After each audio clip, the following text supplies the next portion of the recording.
What's up, guys? All right, so I get some cameras today, and I was going to show you why I have the two of them. These are one of them is an early Canon DSLR camera. Let's come in here and look a little closer at it. So, this is a Canon EOS 10D, and although it uses the EF mount, it has to have what they call a full frame mount because see how that's flat, so you can't use the EFS lenses. This camera was super cheap, and I've got like 3 or 4 of these things, the EOS 2000 Rebels. So I literally bought this just for the lens, and you can see that that setup is about the same actually. And so what's strange is that, like, if you look at the two of them, this is almost like a full frame mirror. It's a little bit bigger on that one. And so we have this lens here, which I'm not really sure the hell they were thinking on this, but I think you can actually like put it on like that if you really want. And then go ahead and fit the Sigma cover on it, maybe. I think so. So, but this is a Sigma lens, so that was basically my main reason to get that.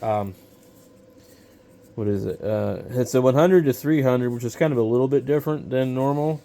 And it's made in Japan. It's 55 millimeter outer, whatever you want to call that. So this would be okay for like taking pictures of the moon at night and stuff like that. And so with this camera here, I can't use any of my other Canon lenses. But we have the Canon 2880, which is kind of an odd one. It says ultrasonic. And then there's a filter on it of some type. And this is a EF lens. So 58 millimeter. I can't remember what the regular ones are, probably 52. So that gives us 2 lenses to use this camera. I think this camera came out in about 2009. And it's a semi-professional magnesium body camera. It's pretty hefty. It's really weird. It's got 2 on and off switches. And I don't remember why. The batteries might be dead. Nope, the batteries are on.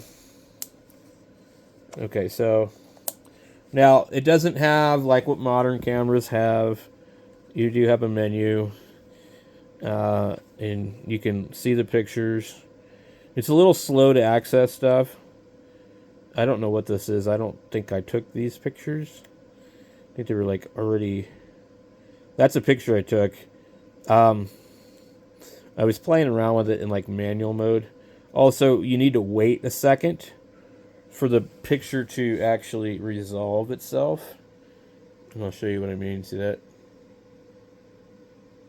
It takes quite some time. So you don't really know what your picture is going to look like. But anyway, so not super impressed with this camera.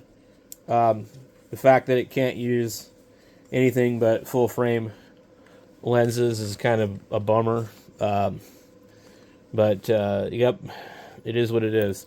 So I probably will end up selling that camera. And then this one here, I have no idea. I need to get... They made these where they take these goofy batteries. And so they're CR2s. And they're just... The price of them is ridiculous. So,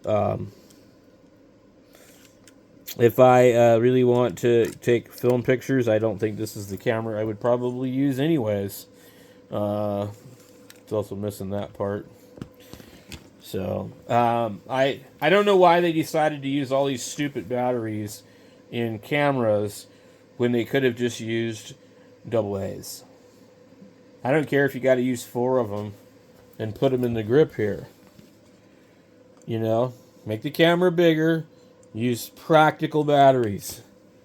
They used all these stupid batteries, and they're really expensive nowadays. And Yeah, I guess there's rechargeable alternatives, but anyway, I don't have any way of testing any of these film cameras. We're probably going to bulk sell them up on eBay or something one day, or just redonate them back to the Goodwill. But I wanted the lens that was on that, so that's why I bought that.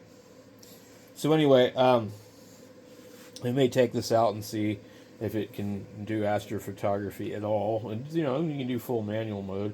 Who knows? Maybe it might be really good. Hard to say. I think it's a 10 megapixel, 10.2 megapixel, I believe. So that's the EOS 10D and the Rebel 2000. Now, there was a Rebel 2000 digital, but this is not. This is the Rebel 2000 film. So thanks for watching.